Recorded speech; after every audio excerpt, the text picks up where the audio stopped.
I stopped posting bikini photos on my Instagram and, I took them all off just because it was literally attracting the wrong type of people that, I wasn't interested in. Bam. That's something I can agree, stop posting, cleavage, literally anything, I just wouldn't post because I didn't like the type of dudes that it was attracting to my A page. woman can only be objectified if she objectifies herself first.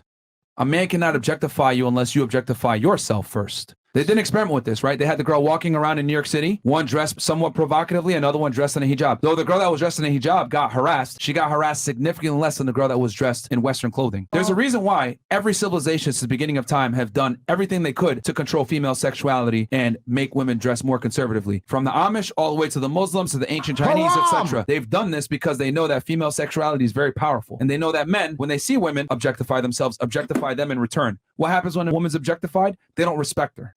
Okay. Yeah, that is true. Yeah.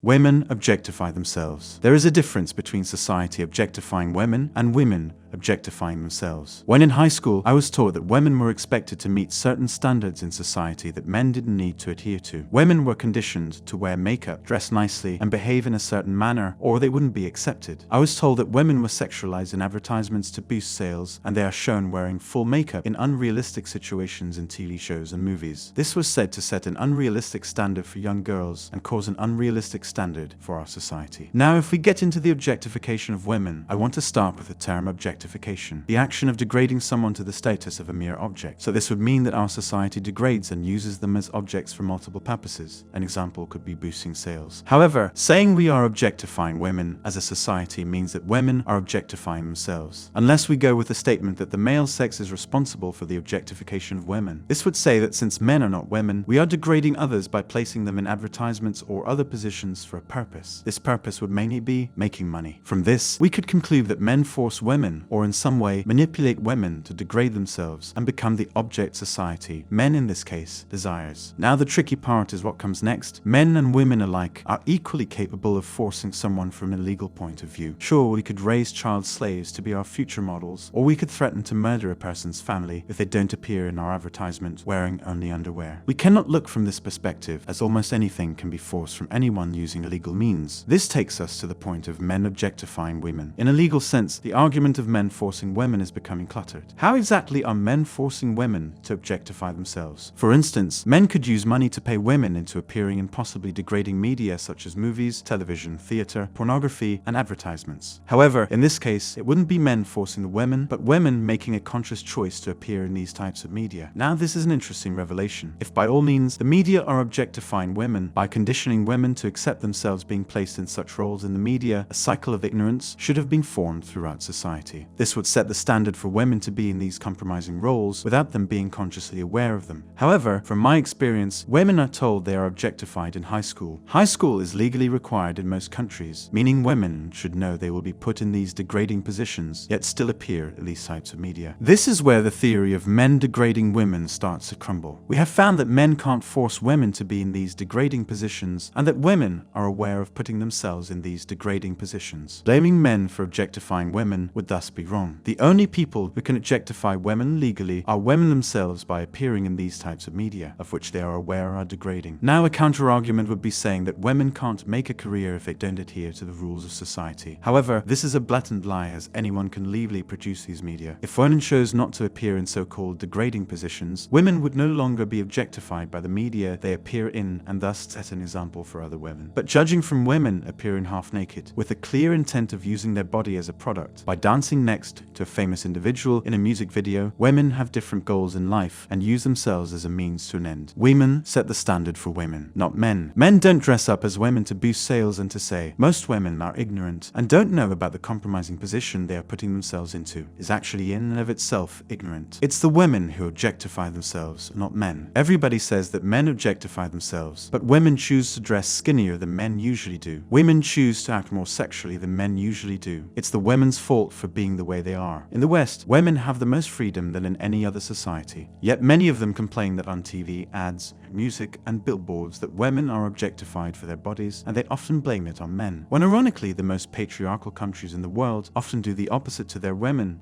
and make them cover up a lot of the time to extreme extents like the Middle East. In the West, when you see Nicki Minaj shaking her big fat ass on camera, a man did not force her to do that. She did it herself. When you see Emily Ratajkowski dancing naked in a music video, that was her choice. The same goes for every porn star, stripper, bikini model, and music artist that does this. Men aren't to blame, you are. Women put themselves in degrading positions and set an example for other women. Men simply use this image set by women as a means to a purpose, mainly money. That's all for today on Manhood. Don't forget to smash the like and subscribe buttons, and also click on the notification bell to be the first to know when I drop a new video. See you next time. Cheers.